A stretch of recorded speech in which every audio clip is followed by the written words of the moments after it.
I mean, don't get me wrong. I love my Schmidt Bender. I love my Steiners. But like with stuff on the market now for less than $500 that performs like this does, that's like almost right there with these $3,000-$4,000 scopes, it becomes quite silly spending anything in between that amount of money. It just works so well. It's going to be hard for me to conjure up the cash for anything in that $1,000 price range unless it's got something really cool going on.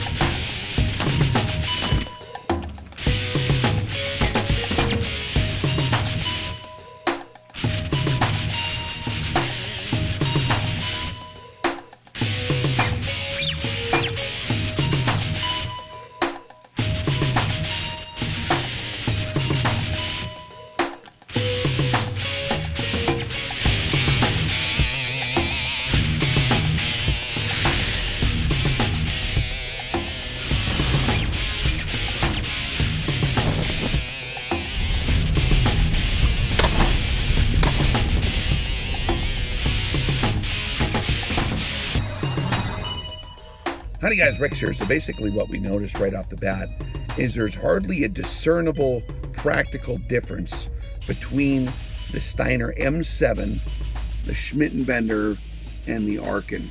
And the GLX primary arms is also very close to those.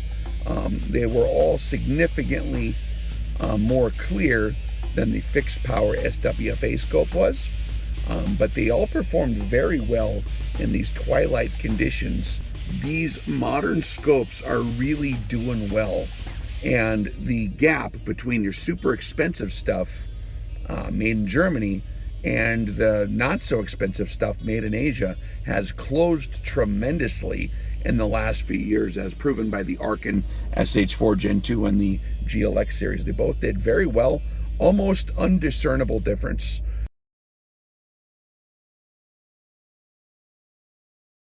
Howdy guys, Rex here. So we're going to take a look at this new rifle scope that just came in, and I hope the sound quality is okay. I'm trying to find a spot with the least amount of sound, but we're taking a look at the Arken SH-4 GenII, which actually is the 4-16 by 50. Now we did review the 6-24 not that long ago, and put it on a variety of different platforms, and it worked very, very well, especially for a scope in this price range. Now we're going to be comparing this to my all-time favorite in a different price range, the Schmidt Bender PM2, okay? And I took this off of my Shytac so we could kind of just take a look, and I got a few other scopes here. Maybe we can compare them to them other ones as well. So Arken, as you guys might know, did take off right at the beginning of the Charlie Vector 19er situation. And so they had kind of a little bit of a hard time meeting supply demands right away.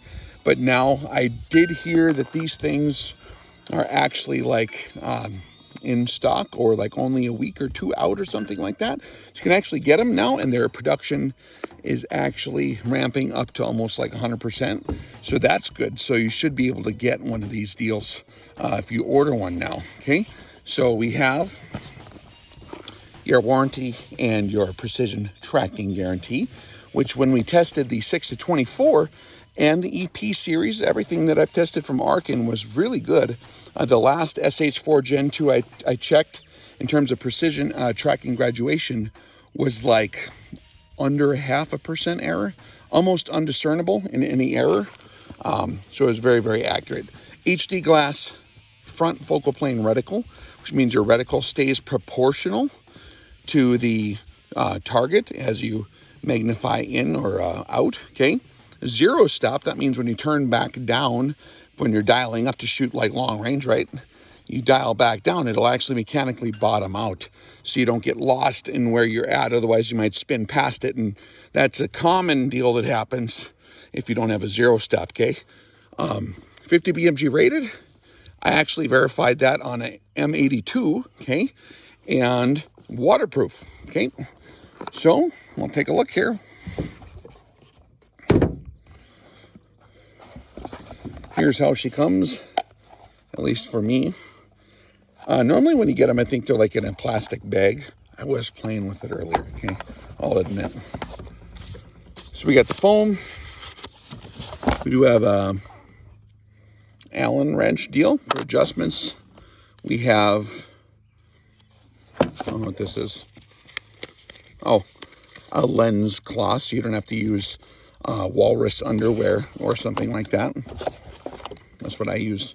And then we got instructions, a destruction manual or instructions, okay? We have a rubber scope bra, okay? And this is actually the sunshade. They slipped that on there. So this will screw onto the front. Actually, I'll just go ahead and do that right away. All right. There we are. There's the optic. I like these. Let's see how this threads in.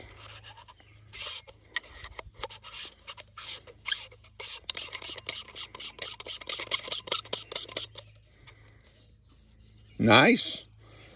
Nicely fitted. Sometimes they don't fit so well on other scopes that I've tested. The Arken seems to fit nicely, okay? Do have a band of paper here that's notifying you the maximum inch-pounds torque. That's for the rings when you attach the rings. Now, some of the screws used to attach the rings will take like more torque than the scope should take, okay? Now, you could probably get away with more torque than that, but it's something to be aware of. You can actually compress. That's one of the common deals that happens with rifle scopes when they get damaged, when stuff doesn't want to adjust, when your parallax gets jammed or different things don't work properly, is it actually compresses the tube because you over torqued it. So it's nice of them to put that right on there. You don't have to like go digging in the World Wide Web for 6 hours trying to find some esoteric instructions that nobody wrote except some elf under some giant crystal mountain someplace. You just have it right on there. So you're like, no, okay, 15 inch-pounds of torque for the screws that hold the caps on, okay? All right, so we got the Arken. We got 4 to 16 power. The ocular adjusts nice. Magnification ring is nice and tight.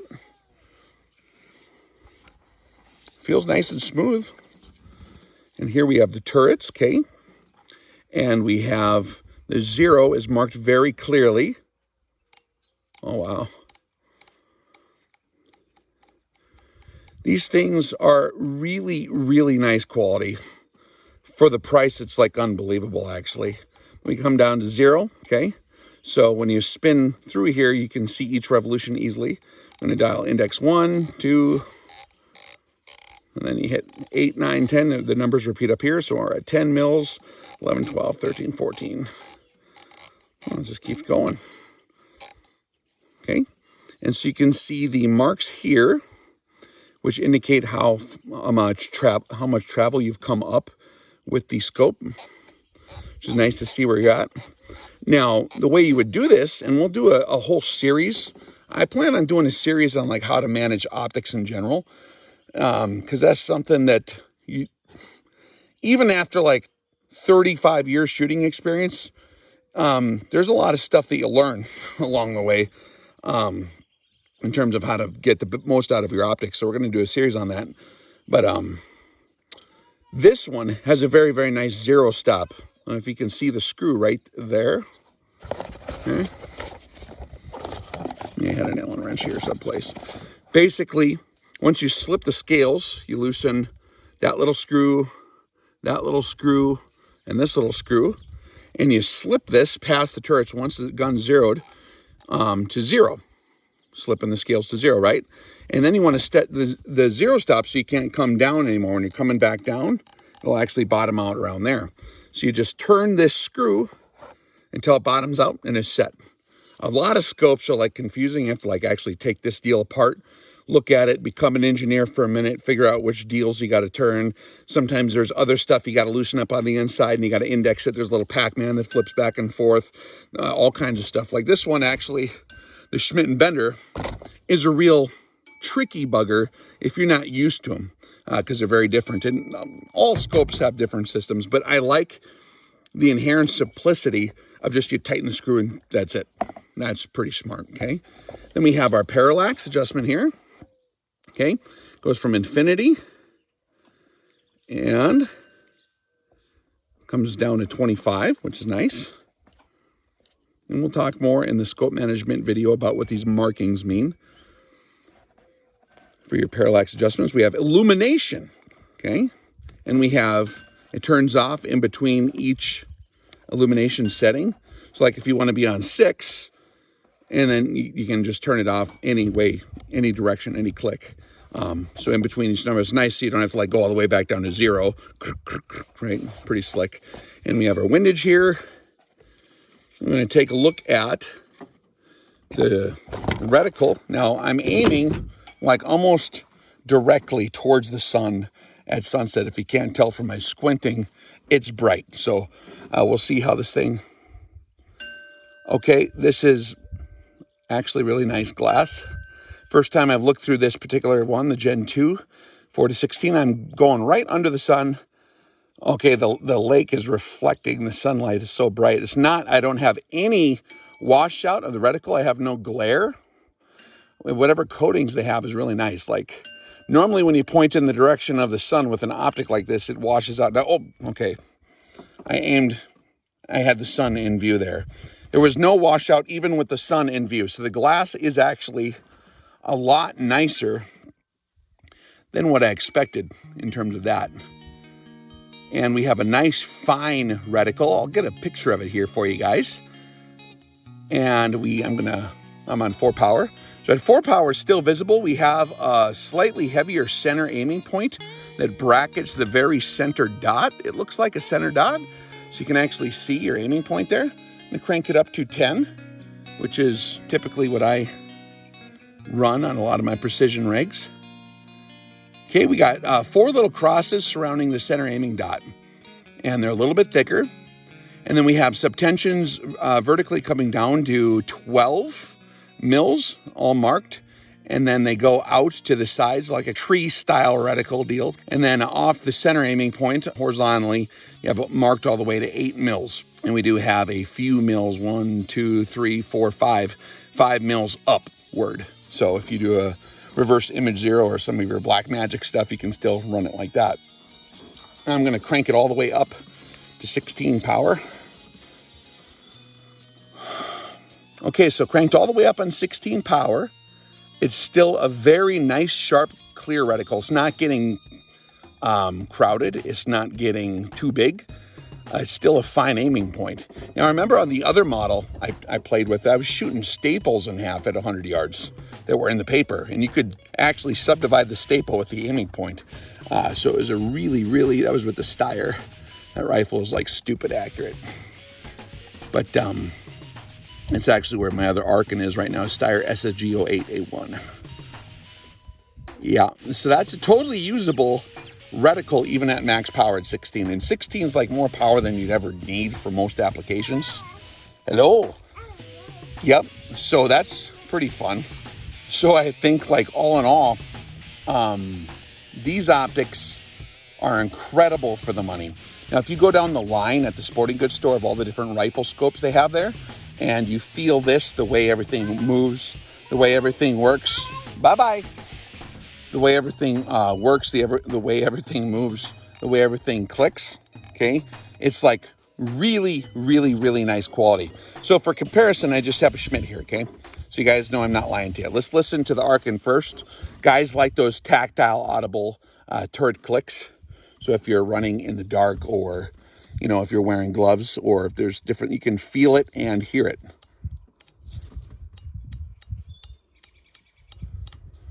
There's no mistaking what a click is on here at all. It's very tight feel. I do believe they have a stainless steel turret elevation mechanism for the control group. It's actually very robust, and you can feel it. Some of the ones I have that are like almost wore out already, or they should be wore out. I mean, they've been like a toy laying on the floor for years, getting the crap beat out of them and played with and whatever. And I had them, and they're on all different kinds of prototype test rigs, and there was shooting tests done with them and everything. They still track and click to par with a brand new one. So they work good. So here's the Schmidt. Okay. So here's the Schmidt Bender here. You ready?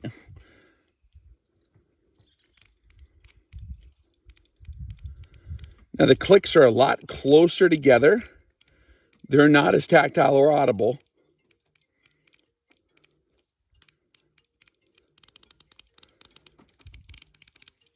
They feel very similar. Okay, the Arken, now doing them right back to back. The Arken does seem actually more positive in terms of the control group adjustments here. Okay, I'm going to do the magnification ring. Nice and smooth and tight, but not too tight. That's the Arken. Now here's a Schmidt. The Arken does seem a little, maybe a little tighter and a tiny bit more rough, but very close to the Schmidt. The Schmidt's a little more smooth and a little less tight. Okay, for whatever it's worth. Parallax adjustment. The Schmidt has this big parallax dial here. And that's smooth. Let's try this one. Man, they're almost identical in terms of feel, in terms of quality, right? Windage. Very nice. Windage on the Schmidt Bender. Not as tactile or audible, but still very good on the Schmidt. For reference, those of you that are not familiar, the Schmidt Bender PM2 is the old standby world standard, like, you know, tactical optic, police, military use. They're like $3,500, $4,000, as opposed to like a tenth as much, $400 instead of $4,000 or whatever. So, or 35 or 350 or whatever. So, yeah, that's pretty cool. Let me go grab another optic that's more in the price range of the Arken, and we'll compare it to that real quick. Okay, so I grabbed the old Super Sniper, which for a long time was like one of the only affordable scopes you could buy under $500 that would sort of work, okay? And I've run a million of these. Let's listen to this one. Nothing like the Schmidt or the Arken, not even close.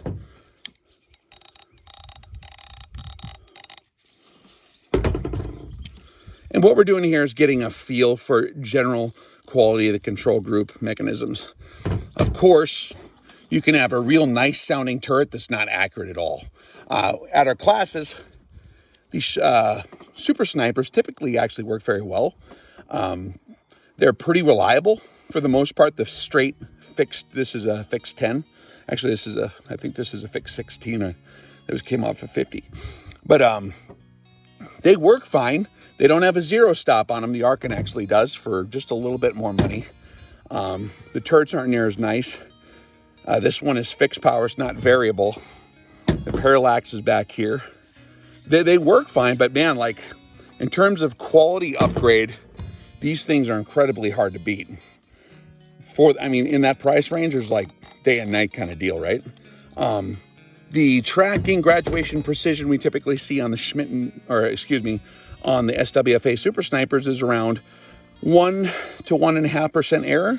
And I've seen hundreds of them at the different courses, and we check all the scopes at the long range courses. We put them on the scope check, right? We do not just a shooting test, but we actually do a tracking test. The Arkens that I've tested so far are, like I said, less than 1% error. The ones that I've tested are around 0.5% or maybe less than 0.5% tracking, graduation, precision error. The Schmidt Benders are usually sub 0.5% as well, or 0%. Of course, when you have the 5-piece adjustment mechanism of the German Wetzlar design, all the different parts in here, the way it pushes, the control group pushes on the inner erector tube. When you get towards the very ends of the adjustment range, that's where your $4,000 scope kicks in. It won't veer off a little bit to the sides, and it'll remain true all the way to the end of the adjustment range because of the geometry of the control group and having 5 pieces as opposed to 3 pieces in the conventional scope design that you see everywhere else. This is three-piece design. The way that, I can't tell you exactly how they've done it. I think it's proprietary information. It really has to do with just precision machining and working out the math for the screws and making sure it's exactly where it needs to be to end up giving you the right tracking. But like, I've done, I think, over a 40 mil span of tracking tests, and it was like less than 0.5%. Now, if you only went 20 mils, it would be undiscernible. It would be like 0% for these. So you're getting what I would consider 5 years ago to be tier 1 quality control group performance that you'd have in a Schmidt Bender and a scope that's like $300-400. Incredible upgrade. Way, way, way better deal, right? Now, right now, if you consider this as well, we'll just visit about this. Like, there's points where technology kind of plateaus, and it, like, you don't really gain a lot more in terms of technology or precision machining or things like that. It, like, once the cat's out of the bags, people can make really good stuff. What happens at that point is it starts to become a little cheaper. The market gets more competitive. They get more efficient with how they do things, and stuff starts to drop in price.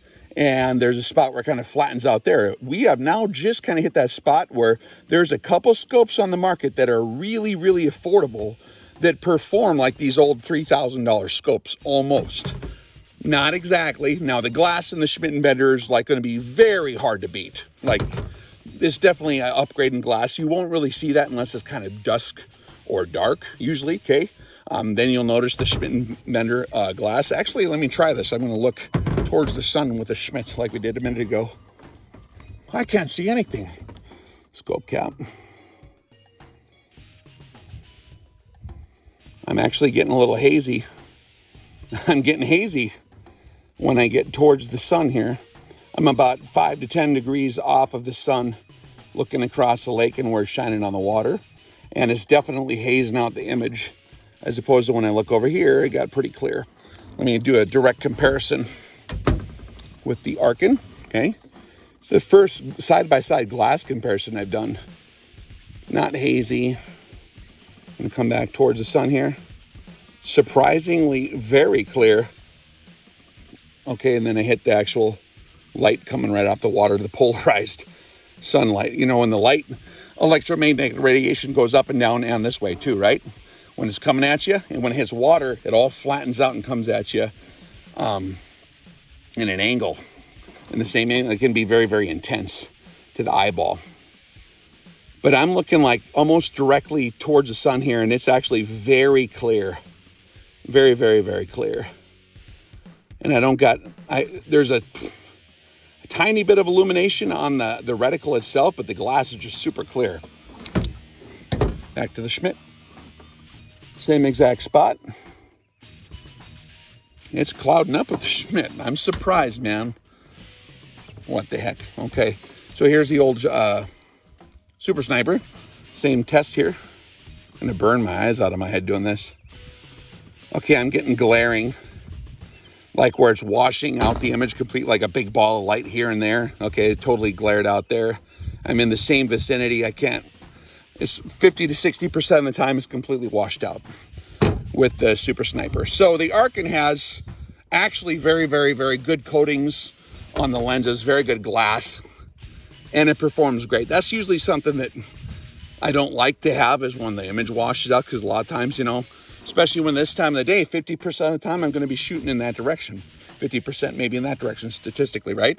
Now, if you set up your shot smart, you're going to have the sun to your back, right? So they're getting glared out, but that doesn't always afford itself to you, right? But, man, I mean, that's actually, I don't know if I'm droning on and on about that, but it's kind of interesting to me how nice and sharp that is. I'm looking right at the sun. So the control group is every bit as nice as the Schmidt. The precision tracking is almost as nice as the Schmidt, basically practically the same, considerably better than what you're having existing in them. I got other scopes in here I was looking at earlier too. This is like really, really, really nice.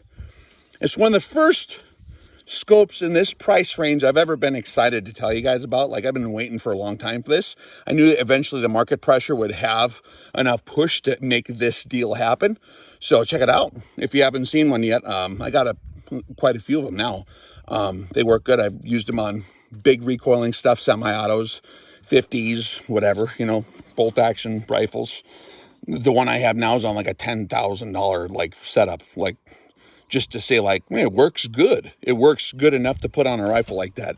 And it's not going to break you. Not going to break the bank at all. Like, anyone can afford this thing. It's a nice setup. It's stout. It is a little heavy. You know, it's a little heavier than this thing, than the SWFA.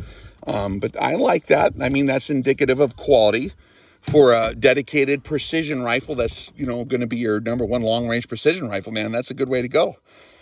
And I think I'll share with you guys right now. It might be extinct, the link, but you know, if you come to the video later. But the link here should get you to the deal they have going, I guess. And it does help out the channel. Like, they've been good with our channel, which I very much appreciate. And check it out, man. Like, I think they're right now, it's only a week out or something like that, or maybe a couple weeks. You can call them and check with them, but get your foot in the door and secure a couple of these things, I suppose, you know, like for your long range deals, you can upgrade. Like, it's amazing how far stuff has come in the last couple of decades in that market. So we will be doing a video series on how to manage optics in general for long-range precision shooting, how to get everything set up. So stand by for that.